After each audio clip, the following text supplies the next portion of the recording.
Bermuda triangle, Atlantic মহাসাগরের সেই কুয়াশাচ্ছন্ন অঞ্চল যেখানে শত শত জাহাজ ও বিমান হঠাৎ করে নিখোঁজ হয়েছে। বিজ্ঞান কি এগুলো ব্যাখ্যা করতে পারছে, নাকি আছে অদেখা অতিপ্রাকৃত শক্তি?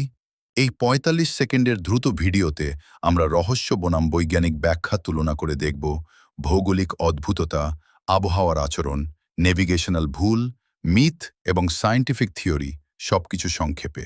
যদি আপনি পৃথিবীর অমীমাংসিত রহস্য পছন্দ করেন, এটা মিস করবেন না। ভিডিওটি লাইক ও শেয়ার করে আপনার মতামত জানাতে ভুলবেন না। আপনার কি মনে হয় রহস্য?